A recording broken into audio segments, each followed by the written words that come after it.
I want to get more on this story now. We're going to cross live to RT contributor Martin J. Martin, do you think that the Israeli prime minister is going to go for this annexation plan? And if he approves it, what will happen?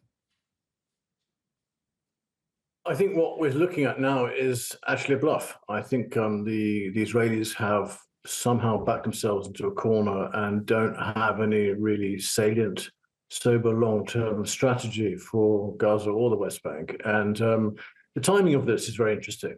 We're just a few days away from the United Nations General Assembly, where a number of European countries have already indicated that they'll be voting for this idea of an independent state for Gaza.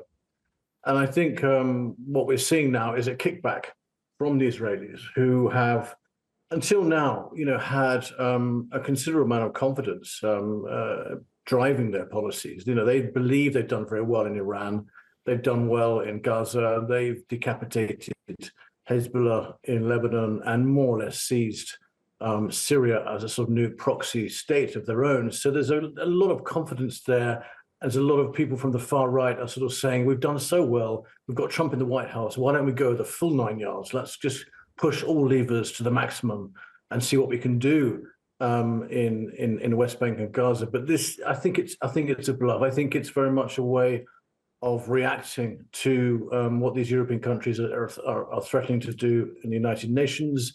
It's a sort of it's a counter move, so that perhaps one of those countries, excuse me, might well back down at the last moment. Next week, we have meetings with Israel's President Isaac Rabaz in London. We'll probably meet Sakir Starmer, who is also Jewish, I should mention. I would imagine that this will be part of the conversation, and I would imagine the Israelis have banked on Sakir Starmer, who has a fantastic record of flip-flopping and going back on his own policies, actually flip-flopping on his stance on a Palestinian state. You mentioned that Israel's most likely not working within a framework of some sort of concrete plan. But do you think that this annexation is part of a larger goal that Israel has of eventually annexing both the West Bank and Gaza? Definitely. And I think the thing about West Bank is that it's very underreported. It doesn't get the media oxygen. Even before October the 23rd, October the 7th, 2023, even in 2023, we saw an increase in really appalling human rights atrocities in the West Bank. People losing the land, settlers stealing land at gunpoint, settlers murdering a number of Palestinians, and the complete impunity of the IDF to carry out attacks, and even bombing.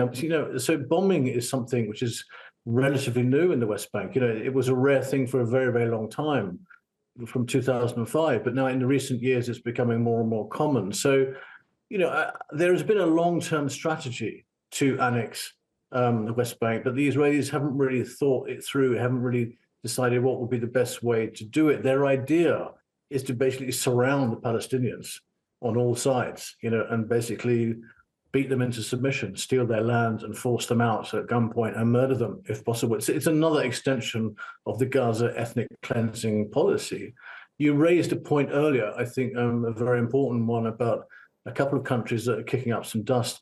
I don't think Jordan holds too much water. I don't think it will have too much of an impact on the bigger international play. But the UAE, and this is a very, very important country that is a partner with Israel, had its normalization with Abraham Accords, along with Bahrain, Sudan, and Morocco. If the UAE is now saying this is a red line, then I think the Israelis may well pull back themselves at the last moment. They'll see how much capital they can get out of it.